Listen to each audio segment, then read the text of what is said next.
Assalamualaikum warahmatullahi wabarakatuh. Bismillahirrahmanirrahim. Alhamdulillahi rabbil alamin. Wassalatu wassalamu ala ashrafil anbiya'i wal mursalin wa ala alihi wa sahbihi ajma'in. Rabbi shrah li sadri wa yassir li amri wahlul 'uqdatan min lisani yafqahu qawli. Subhanaka la ilma lana illa ma 'allamtana innaka antal alimul hakim. Wala haula wala quwwata illa billah. Allahumma inna nas'aluka 'ilman nafi'a wa rizqan thayyiba wa 'amalan mutaqabbalah. Alhamdulillah. Apa khabar semua, sihat? Sihat ya. Kita buka surat 82 ya. Qala musannifu rahimahullahu ta'ala wa nafa'ana bi'ulumihi fid daraini amin. Betul. Ke surat 82 dan diriwayatkan atas sekali itu. Bawah perenggan kedua. Dan diriwayatkan bahawasanya berlomba ia akan Siti Aisyah radhiyallahu anha dengan berlari. Kita dah sebutlah dulu, Rasulullah pun bergurau juga. Lomba lari dengan Sayyidatina Aisyah. Dan bersabda ia Rasulullah sallallahu alaihi wasallam bagi seorang kanak-kanak. Bila Rasulullah lalu kan, dia nak cerita kata bergurau tapi tidak menipu. Kita kalau bergurau, gajah pun boleh terbang. Boleh mak kan. Bila Rasulullah jalan, jumpa dengan kanak-kanak, Rasulullah tengok ada seorang kanak-kanak ni suka main burung. Anak burung kan. Maka baginda kata apa? Ya Aba Umairu ma fa'alan Nughair. Hai bapa Umair, apa memperbuat oleh anak burung ciak? Padahal dia budak-budak lagi. Rasulullah kata, ya Aba Umair, wahai bapa Umair, apa dibuat oleh anak burung ciak? Burung ciak tu buat apa? Sebab suka main anak burung. Kan orang tua-tua kita dulu suka ngusik budak-budak macam tu kan. Awang buat apa tu, lebih kurang macam tu lah kan. Maka Rasulullah tak ada. Kalau lalu-lalu, budak yang lantak lah, tak ada layan, tak ada. Rasulullah layan dengan baik. Ini seorang budak-budak, seorang kanak-kanak kan. Adalah budak itu bermain ia budak dengan anak burung ciak. Dia tengah main, Rasulullah tegur. Dan bersabda ia bagi Suhaib radhiyallahu anhu pada ketika makan tamar. Ada seorang sahabat nama Suhaib, Suhaib Ar-Rumi. Dia ni makan buah tamar. Pada ketika makan tamar oleh Suhaib radhiyallahu anhu, apa kata Rasulullah? Ata'kulut tamra wa anta ramidun. Adakah patut engkau makan tamar pada ketika engkau sakit mata? Tu gurau tu, Rasulullah gurau. Bahasa kita macam mana makan tamar padahal mata sakit tu. Maka bersembah oleh Suhaib. Suhaib jawab balik radhiyallahu anhu. Hanya sahaja aku makan dengan sebelah yang lain. Mata sakit sebelah, makan sebelah yang lain. Ni boleh nampak, boleh tengok kan? Nampak tak bergurau? Bukannya menipu. Maka tersenyum oleh Rasulullah sallallahu alaihi wasallam.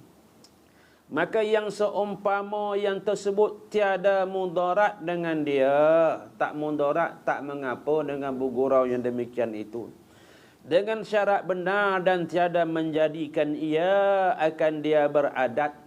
Janganlah kerap sangat sampai hari-hari bergurau. Kalau hari-hari bergurau, bercanda ni lama-lama nampak macam tak berapa nak, orang tak respect.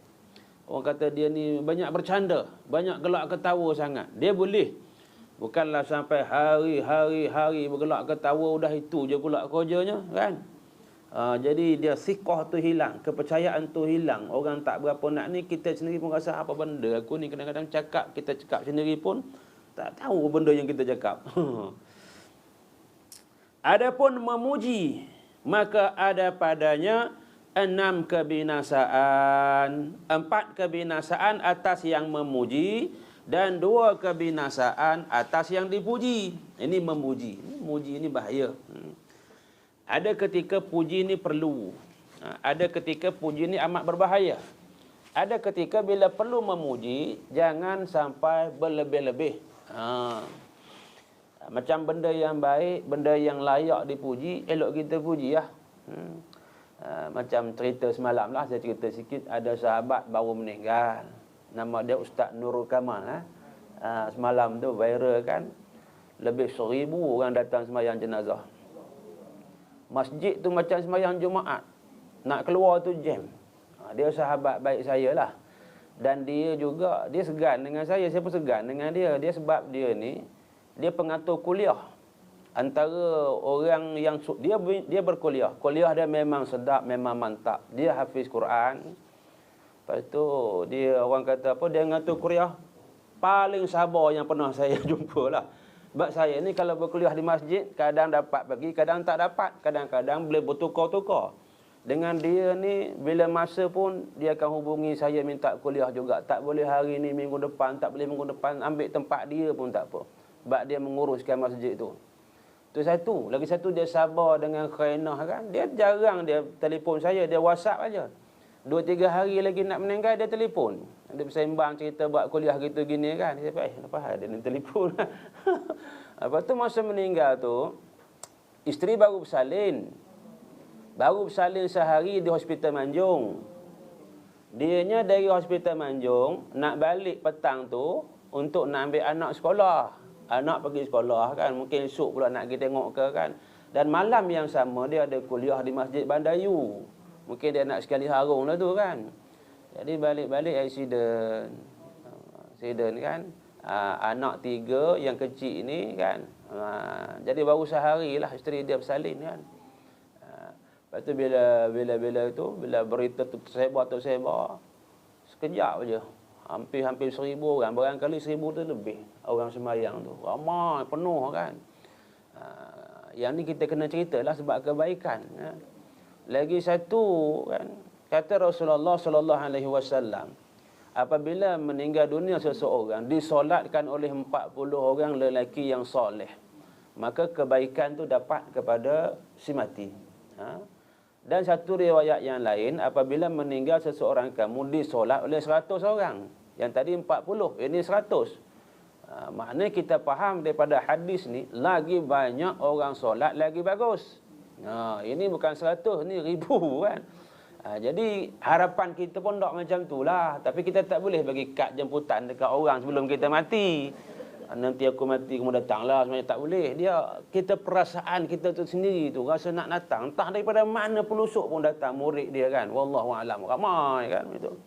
Itu rezeki, orang panggil rezeki orang baik ni. Dan kita pun nak jadi baik lah. Okey. Maka kebinasaan yang pertama, ini binasa akibat memuji dipuji ni, bahawasanya yang memuji itu terkadang berlebih-lebihan ia pada memuji itu, maka jatuh ia ke dalam dusta. Puji berlebih-lebihan. Oh, dia yang mulia, dia ni baik, dia ni warak, dia ni hebat, dia ni ilmu tinggi, amalan dia ni solat banyak, puasa. Itu dah berdusta. Kadang-kadang dia tu bukan macam tu sangat pun. Jadi kalau kata aku menyangka dia ni gini-gini, itu tak apa. Ini seolah-olah confident kita tahu. Padahal dia malam tidur sama serupa dengan orang lain. Sebab tu memuji jangan terlalu sangat. Biasa-biasa sudah.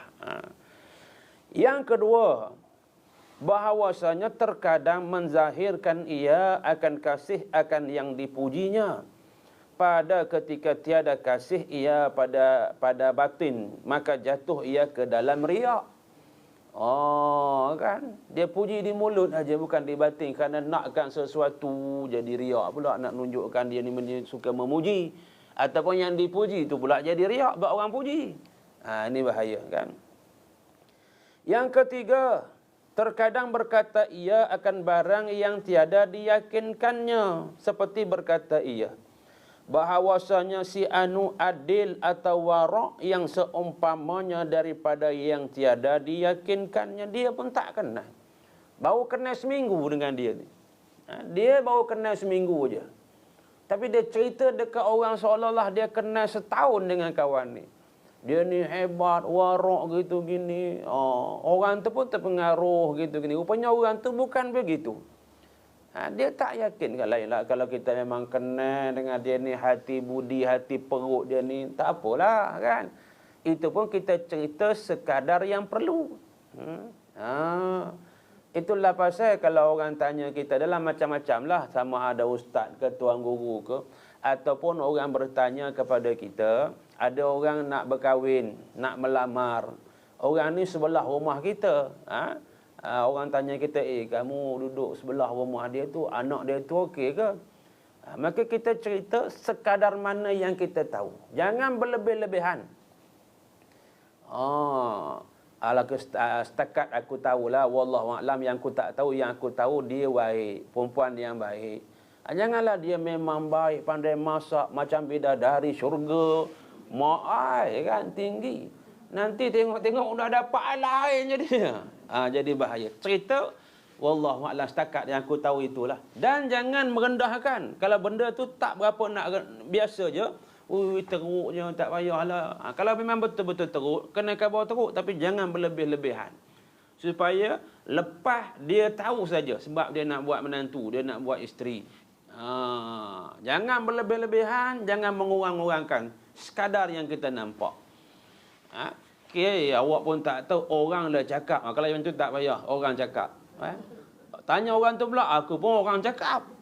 Orang cakap tu lah, orang lain yang cakap. Lah tak tahu siapa yang cakap. Rupanya di ujung iblis yang berkata. Itu bahaya. Yang kita nampak saja yang zahir.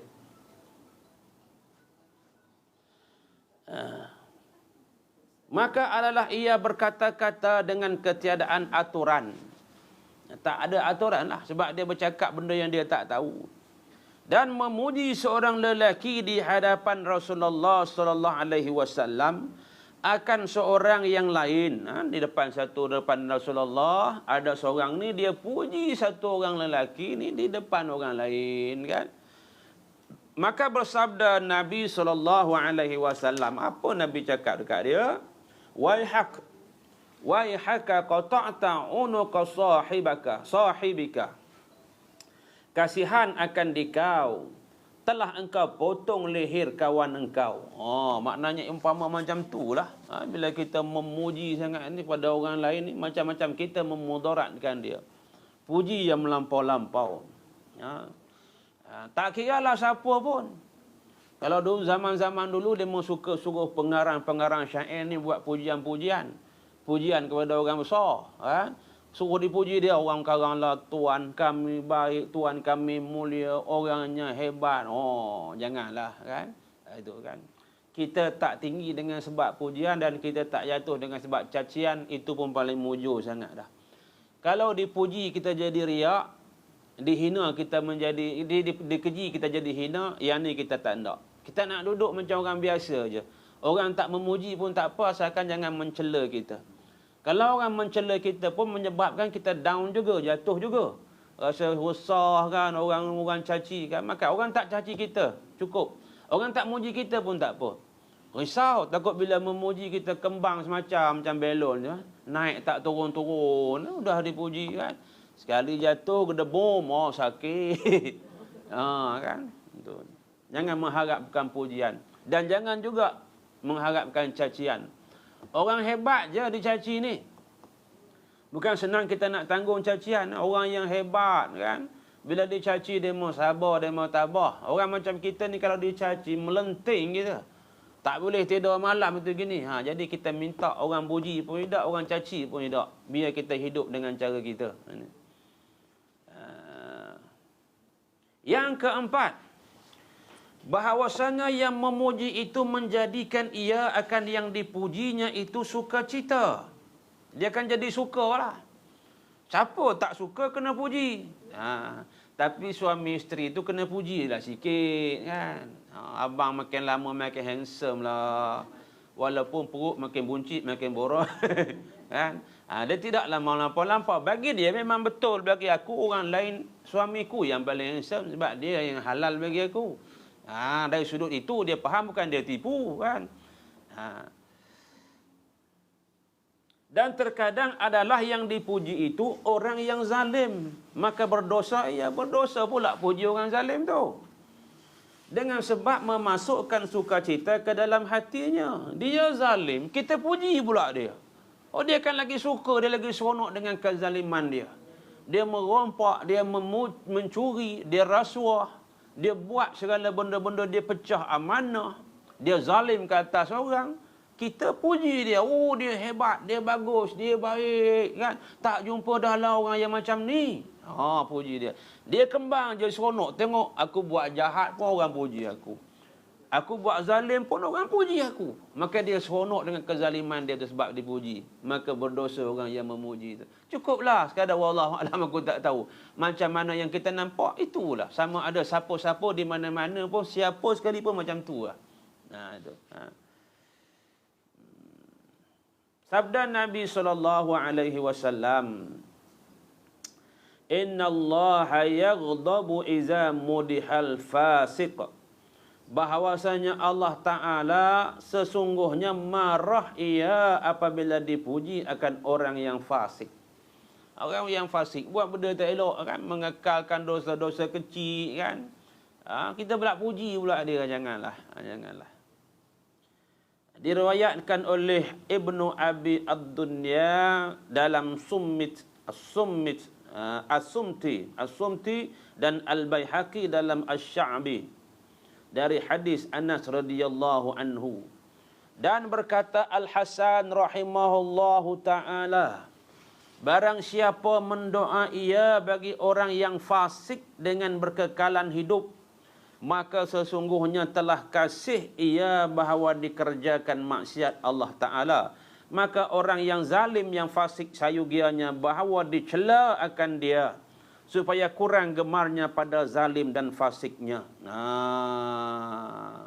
Yang ni Al-Hasan kata, orang ni buat benda yang tak elok, kita doakan untuk kesejahteraan dia. Maka berpanjanganlah dia buat benda yang tak elok. Patut kita doa supaya kita semua dapat taufik dan hidayah daripada Allah Ta'ala. Tak kira siapa pun dia. Ini dia ni jahat, kan? Dia jahat, dia zalim, dia fasik. Kita doakan dia supaya aman, dia sejahtera. Yang tu tak payah. Kita doakan dia, kita dan dia dapat taufik, dapat hidayah, jadi baik. Itu boleh.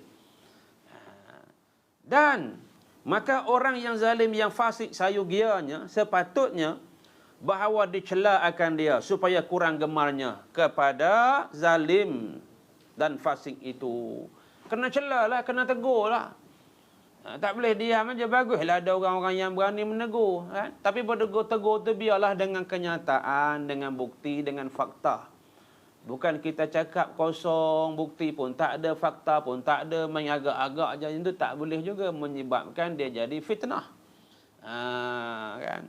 Kalau tidak, dia lagi seronok je buat benda fasik, buat benda maksiat, buat benda dosa, kan? Kita tolong doakan pula dia. Itu tak boleh. Dan ada pun yang dipuji. Ni bagi orang yang dipuji pula, yang kena puji. Maka salah satu daripada dua kebinasaan, dua kebinasaan ni orang yang dipuji itu dapat. Bahawa terjadi padanya takbur dan ujub. Dia jadi takbur lah, dia ujub. Orang puji, oh dia hebat, gitu gini, padahal dia jahat, kan? Dia takabur lah, tengok aku, kan. Tengok Fir'aun tu punya jahat, punya lahanat, kan. Dia punya kiri kanan, dia pegawai, dia puji, dia lagilah melampau dia. Sama juga Hamam, sama juga Qarun. Yang jahat-jahat tu, kan, dia mau dipuji. Yang memuji itu pula dia ada sebab. Mereka dapat habuan. Maka tak boleh, jangan dipuji. Patutnya ditegur. Yang bermula keduanya sebab bagi binasa, kerana inilah bersabda Nabi SAW, qata'ta unuqa sahibika, telah memotong engkau akan leher kawan engkau. Kita puji dia tu macam kita potong leher dia, bila dia jadi ujub, dia ditakburkan. Dan yang kedua, bahawa sukacita ia dengan dia. Dia jadi sukalah orang dipuji, dia jadi seronok. Jadi seronok. Maka lemah ia daripada mengerjakan ibadat dan redha ia daripada dirinya. Jadi malah buat ibadah, orang dah puji dia dah. Masyarakat dah kata dah dia ni baik, dia ni ahli ibadah, kuat semayang, kuat puasa. Dia jadi malah lah buat orang dah puji. Dia asyik makan pujian-pujian orang aja. Kembang semacam je. Adapun jika sejahtera yang memuji yang dipuji, okey, just sejahtera maknanya tak apa. Yang memuji pun tak mengapa, tak ada apa-apa. Yang dipuji pun okey, tak ada apa-apa. Daripada kebinasaan, maka tiada dilarang memuji itu, bahkan terkadang adalah ia sunat. Tak dilarang pujilah. Kalau yang pujian itu tak menyebabkan rosak kepada yang memuji, dan tidak juga rosak dan mudarat kepada yang dipuji, silakan. Tak dilarang. Contoh orang bagi makanan dekat kita tu, pujilah sikit. Tak ada masalah. Dia bagi bihun, dia bagi gula tepoyak, amboi mak sedapnya, terima kasih. Boleh buat minum petang, tepoyak minum petang apa? Bihun boleh buat minum petang kan. Okey, alhamdulillah. Jangan melampau lebih sangat. Amboi mak sedapnya bihun kamu, di dunia ni tak ada dah. Bihun kamu lah yang paling sedap sekali. Padahal dia fikir aku buat bihun bodoh je. Tak bihun bodoh. Orang panggil bihun bodoh. Bihun bodoh, mi bodoh ni nampak macam bodoh tapi sedap kan. Kan. Kalau di kampung panggil mi bodoh. Dia kocak-kocak gitu je, tapi mak oi rasa dia sedap. Rasanya tak bodoh. Rasanya sedap. Puji boleh. Alhamdulillah, terima kasih, sedap lah. Minum kami anak beranak tadi, cukuplah cakap tu ya. Jangan berlebih-lebih pula. Lebih-lebih lagi dia perasan ini perli aku ni mak. Dah jadi bergaduh di situ. Kalau tak puji pun jadi tak syok juga kan. Makan je tak kata apa. Katalah sikit alhamdulillah, terima kasih. Maknanya kita syukur pada Allah Ta'ala hakikat yang sebenar. Itu kan. Dan okey. Boleh.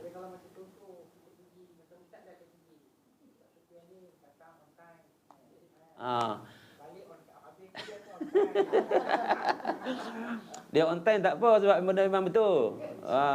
Kan? Benda betul kan. Ni benda yang abang tak tahu kan. Ni memang betul, semua orang tahu saya on time. Memang saya di mana-mana jenis tu. Dia terbiasa kok pergi ke mana pun kan. Kadang-kadang mana pun kan daripada dulu lagi. Sebenarnya gelabah tu yang pergi awal. Jadi benda tu terbawa sampai sekarang. Saya dululah, saya bukan boleh bercakap depan orang bang. Saya belajar agama ni lepas habis STPM. Saya tingkatan 1 sampai tingkatan 5.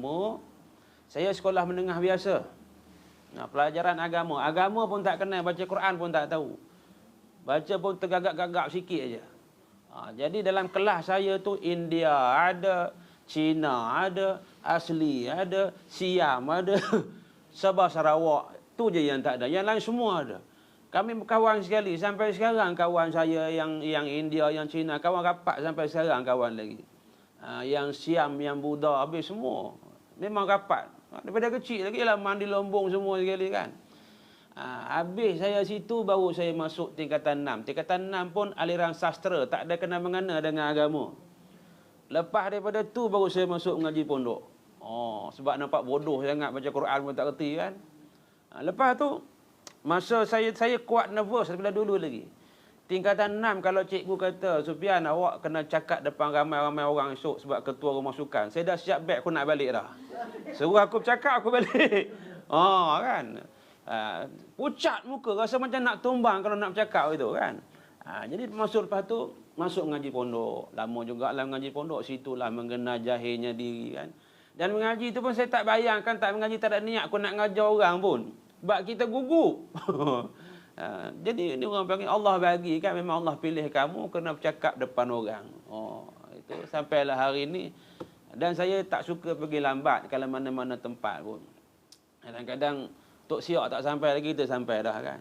Memang jenis itu nak buat macam mana. Balik memang on time, balik awal. Kadang-kadang belum habis balik dah. Kadang dia nak cari mana ustaz dah tak ada. Kadang-kadang dia nak tahan. Kata ustaz, jom tunggu sekejap, makan dulu. Okey. Nak buat macam tak boleh berubah style saya dulu tu. Dan Tok Guru saya dulu macam tu juga. Almarhum Tuan Guru Pak Tih kan. Dia dia duduk, dia baca dia balik. Balik kan. Orang tahan kata, Tok makan dulu, kita makan dulu kan. Jadi dia macam terikut sikit lah kan. Ambil sikit buat macam mana. Bukan dia buat-buat memang rupa itu. Tapi kalau makan yang sedap tu, khabar saya tunggu awal lah. Dia gitu. Itu kita puji benda yang kita nampak. Boleh jadi pengajaran kepada orang lain dan dia tak timbul kesan kepada orang yang dipuji. Tak apalah. Apa tu? Yang keempat. Di mana? 584 ya? Puji sikit. Itu bahaya tu. Okey, ni. Dan yang kedua, bahawa sukacita ia dengan dia, maka lemah ia daripada mengerjakan. Dah tadi ada. Itulah Abang Nasir. Apa dia? Sabda Nabi SAW. Lau wuzina imanu Abi Bakrin bi imanil alimina la rajaha. Jika ditimbang iman Abi Bakar radhiyallahu anhu dengan iman sekalian alim, nescaya lebih berat ia. Ini Abu Bakar As-Siddiq lah. Ini kata Rasulullah. Maka Rasulullah sallallahu alaihi wasallam puji Sayyidina Abu Bakar. Sebab tahu Sayyidina Abu Bakar ni berada di bawah didikan Rasulullah sallallahu alaihi wasallam. Puji pun dia tak ada sampai riak, tak ada sampai takabur, dah tahu dah kan Rasulullah. Orang kata apa? Mukjizat, tahu. Maka Rasulullah puji. Iman Abu Bakar ni lain tingginya. Di kalangan para sahabat yang tinggi iman, Abu Bakar tinggi iman. Di sudut amalan. Ada satu ketika Rasulullah tanya, ramai-ramai sahabat ni, siapa di kalangan tuan-tuan yang pagi ni dia puasa sunat? Abu Bakar angkat tangan dia. Siapa di kalangan tuan-tuan hari ni dia pergi ziarah orang sakit? Dia angkat lagi. Siapa di kalangan tuan-tuan hari ni ziarah orang mati? Dia. 3-4 perkara tu semua dia belaka. Maka kata Rasulullah, terhimpun 4 ini pada satu orang itu, maka syurgalah tempat dia. Dalam keadaan lepas daripada itu, Abu Bakar ni dia sibuk dengan pemerintahan gitu gini. Allahu Akbar. Tinggilah. Maka Rasulullah puji. Rasulullah sebut. Itu. Laulam ab'as la bu'ista ya Umar. Jika tiada dibangkitkan akan daku jadi pesuruh, nescaya dibangkitkan akan dikau hai Umar. Ni Rasulullah puji juga petahak yang macam tu. Ada tak Abu Bakar Umar ni kembang jadi ujub? Tak ada. Gitu kan. Diriwayatkan oleh Abu Mansur Ad-Dailami pada Musnad Al-Firdaus, dan ia adalah hadis mungkar. Dan yang makruf adalah hadis Uqaibah bin Amir radhiyallahu anhu. Sekiranya ada Nabi selepasku, dia adalah Umar bin Al-Khattab. Diriwayatkan oleh At-Tirmizi dan menghasankannya. Dan sesungguhnya telah memuji oleh Rasulullah sallallahu alaihi wasallam akan banyak daripada sahabat. Rasulullah puji sahabat kerana mengetahui ia akan bahawasanya yang demikian itu menambah ia pada rajin mereka itu, dan tiada menjadikan ia akan mereka itu membesarkan diri dan ujub. Puji ni ada ketika perlu supaya orang tu bertambah rajin beramal. Dan lagi satu, bila kita yang memuji ni, kita tahu tahap orang yang dipuji itu macam mana. Dia boleh handle. Mak, ibu puji kepada anak. Bila anak ni buat baik, anak ni dia mengharapkan pujian. Tapi jangan pujian yang melampau. Bila anak ni selalunya semayang kena bersuruh. Tiba-tiba kali ni dia pergi ambil wuduk, dia nak semayang. Tak kira lah kawan dah tunggu dengan basikal ke apa, nak pergi main di padang. Dia ambil wuduk, dia semayang. Kita tak payah suruh anak kecil ni. Kita puji, Allah bagusnya anak mak, anak ibu rajin semayang hari ni, alhamdulillah, macam tu kan. Tak salah. Bila anak ni dia dengar, dia seronok kan. Anak ni bila dia dengar ibu puji dia, dia ingat sampai mati. Itu je. Biarlah semua manusia ni tak puji dia, cukup mak dia seorang puji dia cukup. Dia kenang sampai mati. Jadi dia jadi satu kegembiraan pada anak tu boleh. Cikgu puji kepada anak murid dia. Allah bagusnya tuan-tuan. Datang awal ada kitab, habis semua mengaji. Alhamdulillah. Yang itu puji bagus. Dia semangat lagi bawa kitab. Ada yang dia mengaji tak bawa kitab pun ada. Sini tak adalah, sini semua okey. Kalau tak bawa kitab pun, sekurang-kurangnya bawa buku. Buat tulis. Ada tengah-tengah buat masjid kan, kita tegur jugalah kan. Style buku kitab tu dia meletak di tiang. Contohnya malam ni baca kitab hadis 40. 560 buku tu letak di situ. Datang semua ambil seorang satu. Tulis. Kemudian tinggal balik rumah tanpa bawa kitab sebab bukan dia punya. Jadi bila dah datang bulan depan, dia dapat tu bukan dia punya dah. Yang mana dia tulis dulu pun tak tahu. Jadi hikmah kita belajar ni, kita ada kitab, kita akan jadi seronok. Kitab tu kitab kita bawa balik, bukti kita belajar, kita mengaji, kita dobit, kita tulis kan. Ini kalau letak gitu, ini kita dobit kita punya tulisan. Kita tahu, kita baca. Kadang-kadang masa kita belajar tu je kita faham apa yang kita tulis. Keluar sekarang, aku tulis apa tadi ni? Yang tu banyak berlaku. Yang tu banyak berlaku. Jangan kata tuan-tuan saya sendiri pun. Kadang-kadang study tulis tu, menatang apa aku tulis ni. Itu. Yang kita tulis sendiri, cuba bayangkan kita ambil kitab tu bulan lepas kita. Bulan ni kita pergi ambil, bukan yang kita punya, orang lain guna. Kita tengok dia tulis apa, lagilah kita tak faham. Rupanya dia tulis resepi. Aku gitu kan. Sebab tu biarlah ada buku sendiri kan. Itu hikmah. Tak pernah lah kalau dulu-dulu mengaji pondok dulu, mengaji sekolah-sekolah dulu, mengaji kampung-kampung dulu, buku tu letak banyak-banyak, pakai ambil, lepas tu tinggal situ tak ada. Semua orang bawa balik. Kalau dia tak ada buku kitab pun tak apa, dia nulis itu.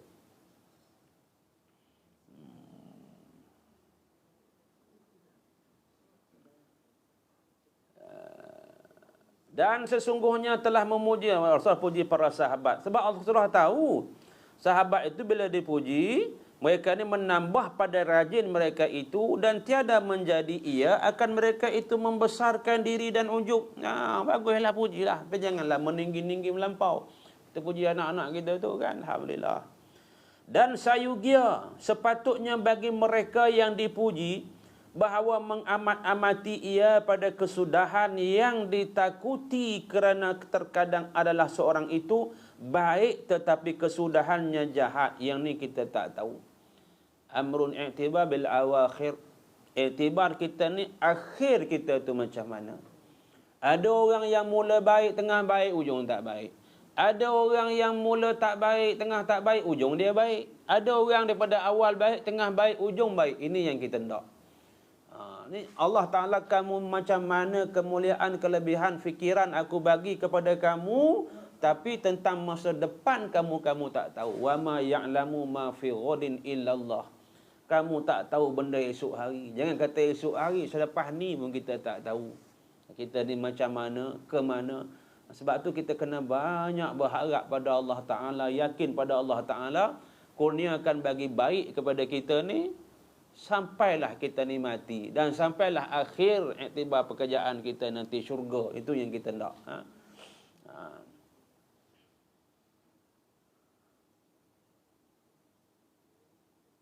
Dan saya bagi mereka yang dipuji bahawa mengamati, kita kena tengok-tengok diri kita ni. Kerana takut adalah kesudahannya kita itu jahat. Dan pada kebinasaan segala amal kebajikan. Adakah boleh menjadi rosak kebajikan kita? Kita duk elok-elok, kita beramal, orang puji, kita jadi kembang, kita jadi ujub, riak, takabur, sum'ah, apa semua. Rosaklah kebajikan kita tu. Yang kita duk buat tu rosak, Allah ruginya. Kan? Dan bahawa menzahirkan ia akan benci pada puji itu, serta benci ia akan dia di dalam hatinya. Hati ni aku tak suka lah. Kalau kamu puji aku pun tak puji, aku sama je. Yang penting Allah tahu apa yang aku buat. Itu kita kan. Kita nak marah benar-benar orang puji tak apa. Kalau orang marah kita puji pula kan. Nak pula penceramah. Yang dimuliakan penceramah kita, yang hebat orangnya. Mengamuk gila orang kata kan.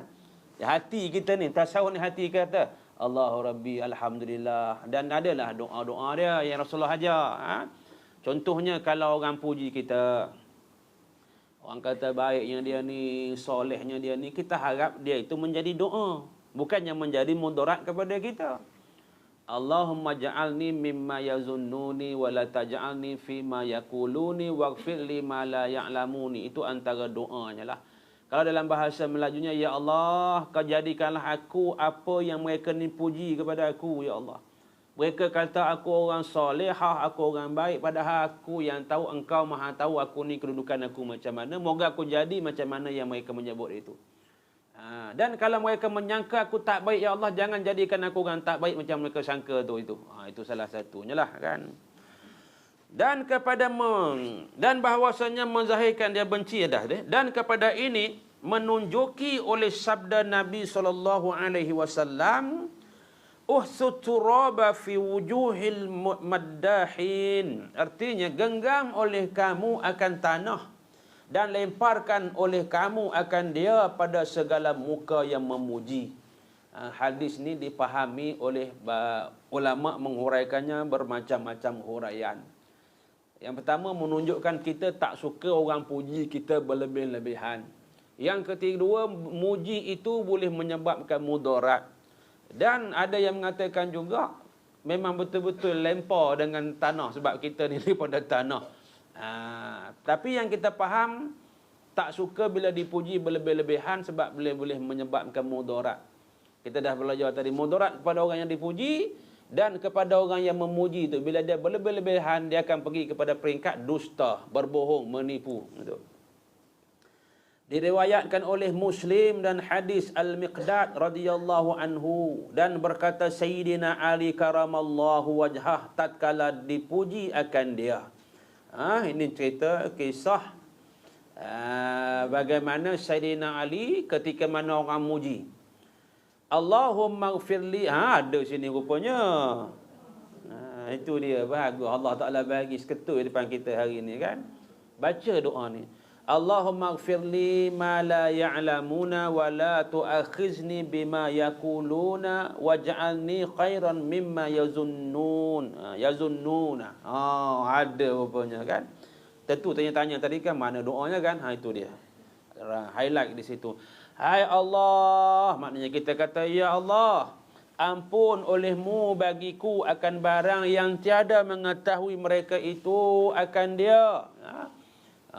Saya teringat doa ni dulu masa mengaji lama, dulu tuan guru sebut kan. Kalau orang memuji kita, baca doa ini. Ataupun orang puji anak cucu kita pun ngajar kita baca doa ini.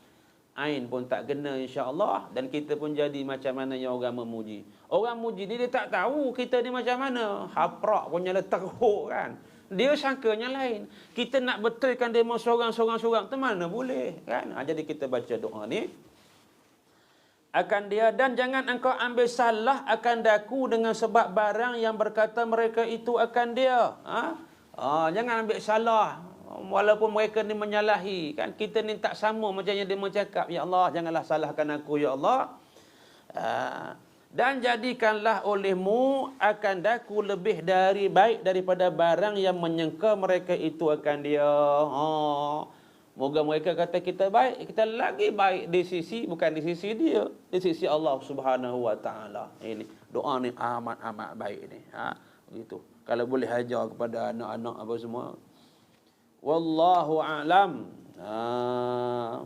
Dia hukum asal, kita berbalik kepada pengajarannya, hukum asal memuji ini harus tu boleh dipuji.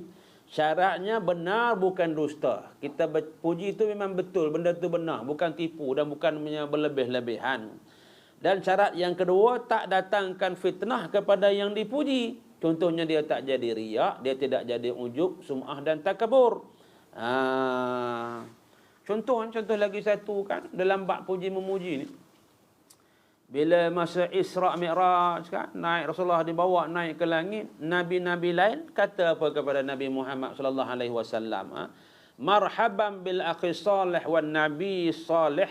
Selamat datang nabi yang soleh, saudara kami yang soleh dan nabi yang soleh. Itu marhaban, boleh. Itu.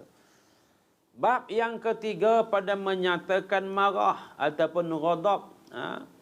Ketahui olehmu bahawasanya marah itu sifat kecelaan yang sangat banyak kebinasaan. Yang ni ada pada kita ni. Sifat ghadab, sifat marah ni dia banyak kebinasaan. Boleh jadi binasa. Sifat marah. Amat bahaya. Dan kerana menyebabkan ia pada anggota yang zahir akan memukul dan memaki dan membunuh. Anggota zahir ni bila dia marah sangat, sampai jadi tak tahan nak marah tu, mata pun merah, urat tengkuk pun keluar, urat betis pun keluar. Tangan mula naik. Tangan mula naik ni dia tak peduli dah apa yang ada, pisau ke, parang ke, sabit ke. Maka akan berpukul-pukulan, akan berbunuh-bunuhan. Waktu itu syaitan yang datang. Habis je lepas daripada marah tu kita tengok. Reda dah, tak ada apa dah. Sebab tu masa dia marah itu, dia hilang habis semua pertimbangan. Betul?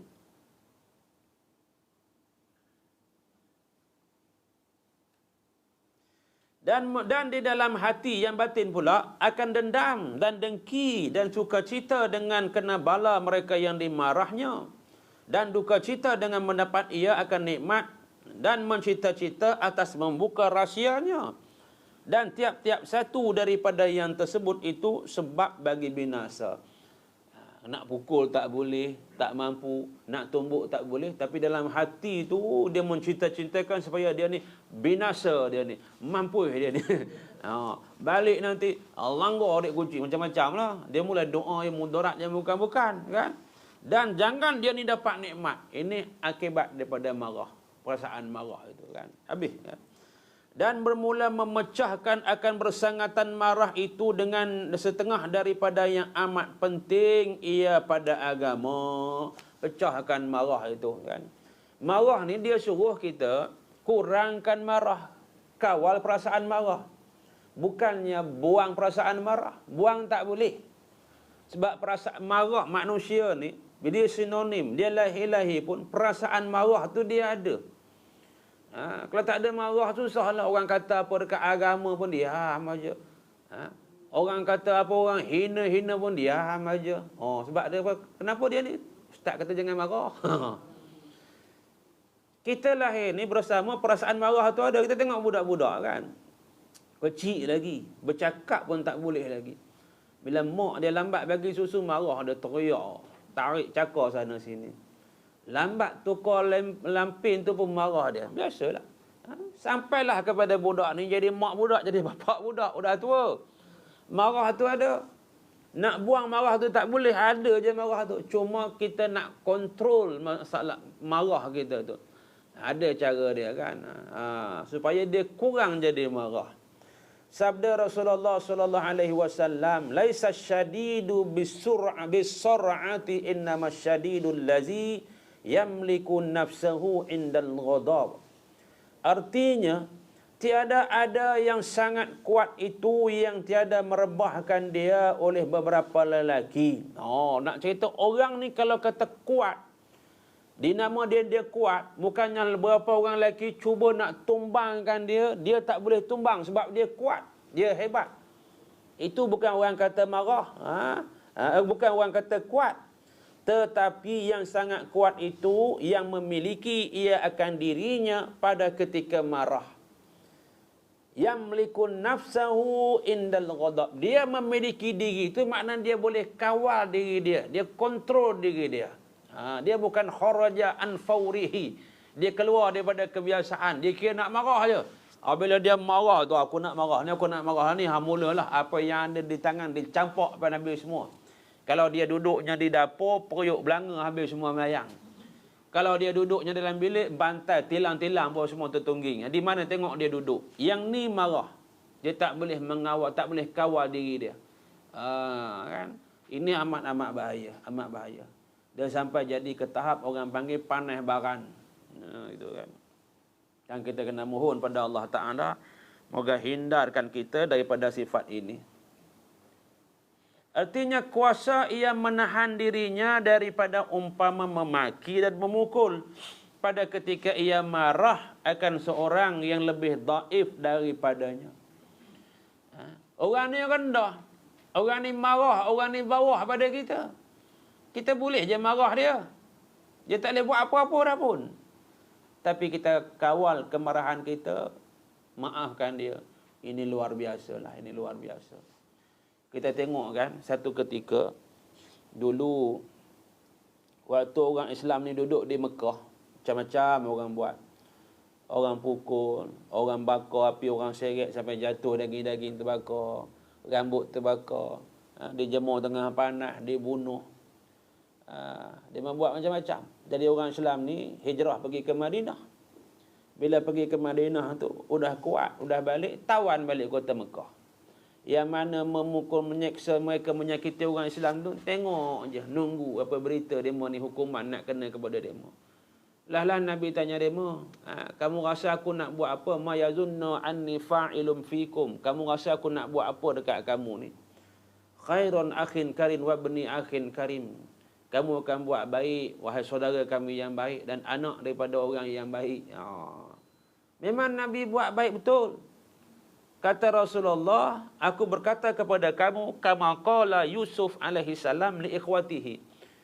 Aku akan bercakap macam mana Nabi Yusuf bercakap kepada adik-beradiknya yang ketika adik-beradiknya lempar dia masuk dalam perigi.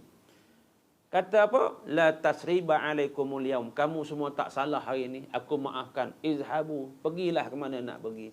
Allahu Akbar. Kan? Kita tengok Nabi Yusuf alaihi salam, adik-beradiknya kabar bagi tahu dekat ayah nak bawa adik ni, nak buat Yusuf ni pergi main jauh sikit, asyik main dekat dengan rumah aja kan. Nabi Yaqub ni pula berat hati nak baginya. Berat hati nak bagi. Tapi dia mau bagi jaminan gitu gini. Akhirnya bagi juga pergi. Balik rupanya dia malah lempar, letakkan dalam perigi. Pergi dalam sampai tak boleh nak naik ke atas. Ada dah esok hari salah seorang pergi tengok. Ataupun duduk seminggu pergi tengok. Tak ada seorang pun pergi tengok. Sampai puluh tahun. Maknanya itu kalau dia menganggap dah mati dah. Anggap mati dah. Puluh tahun baru jumpa balik. Bila jumpa balik, dia meminta maaf, minta ampun. Nabi Yusuf kata, la tasriba alaikumul yaum. Hampa semua tak ada masalah. Bebas, aku maafkan.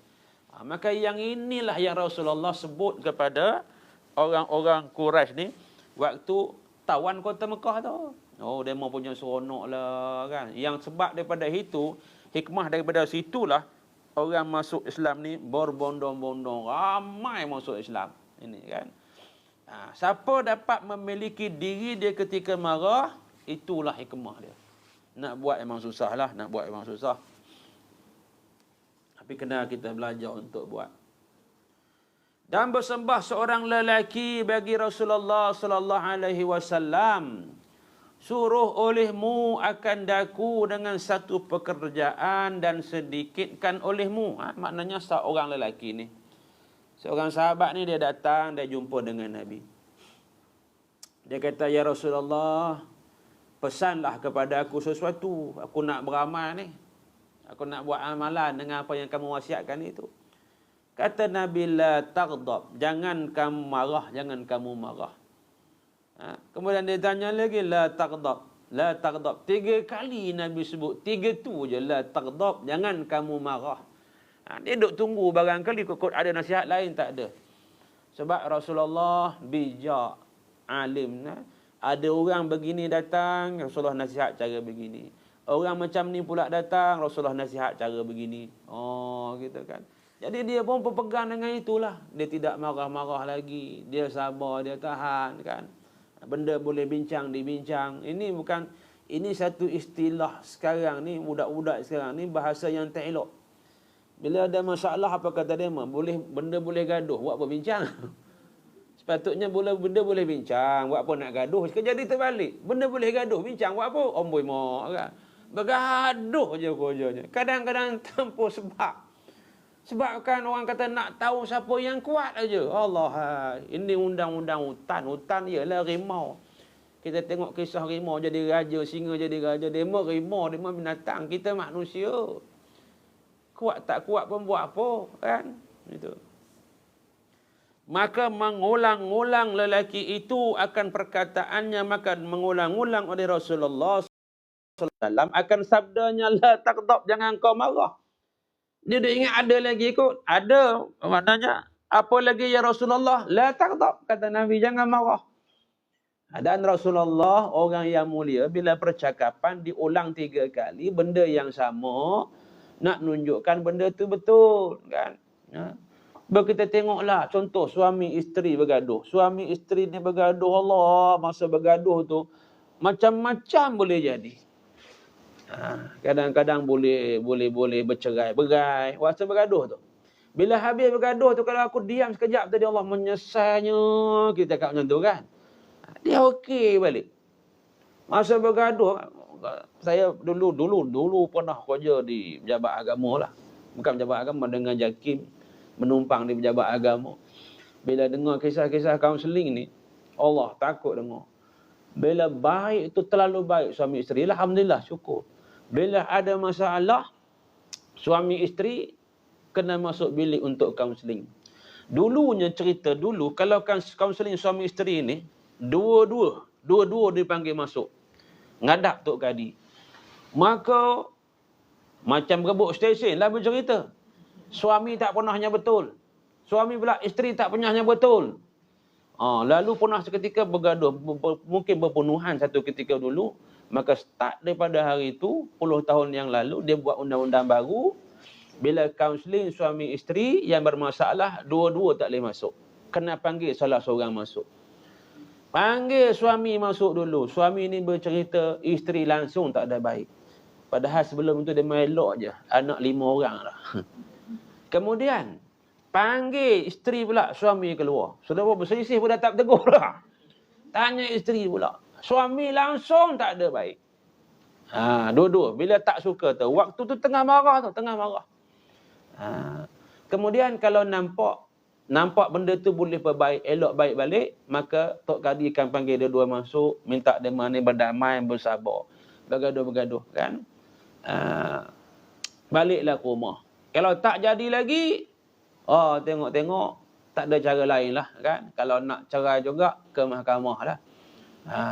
Sebulan kemudian. Ada juga yang datang ke sebulan kemudian, alhamdulillah nampak okey. Tadi anak 5 dah dapat 6 dah. Dan nak dapat baru pula kan. Itu okey. Ini cerita benar, cerita betul. Yang nak ceritakan bila marah tak boleh dikontrol tu, habis semua tak elok. Ini memang marah ni sifat iblis. Kita semua ada marah. Cuma mohon bersabarlah, sabar kan.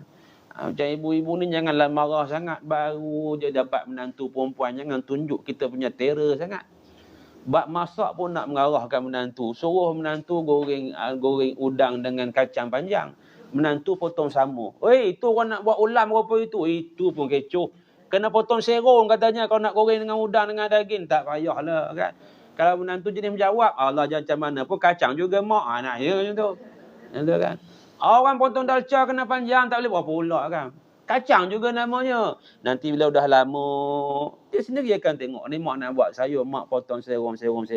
Menantu kata, potong serong. Biasanya potong serong kalau nak goreng dengan ikan bilis ke apa kan. Gitu. Kadang-kadang bab itu pun boleh bergaduh. Apa ni, masak pun tak pandai kan. Ikut dia nak potong macam mana pun. Kalau dia nak simpul-simpul kan letak pun tak apa jadi juga. Mak makan, mak. Mak kata, apa ni? Ni cara kami sana. Atau kunyah je kan. Potong terung pun sama. Dia ni suka potong selai-selai. Dia ni suka potong dadu. Masuk dalam dalca sama juga. Gitu. Jangan dia marah. Kadang-kadang benda dia tak jadi salah. Dia tak jadi hukum. Dia tidak harus je makanan ni. Dia nak potong macam mana pun potong. Orang masak nasi biryani, dia kata potong dadu bukan potong mayang. Sama je sebenarnya, sama je. Ada setengah tempat dia berbuah sebiji-sebiji tu. Betul?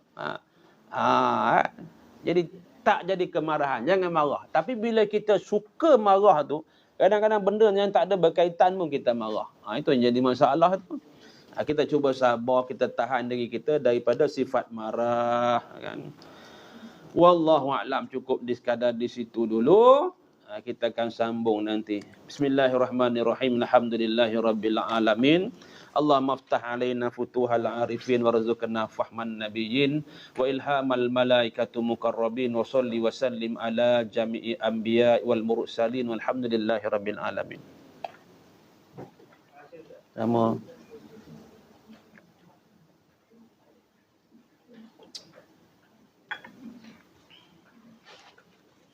Ni sekarang awak balik lagi.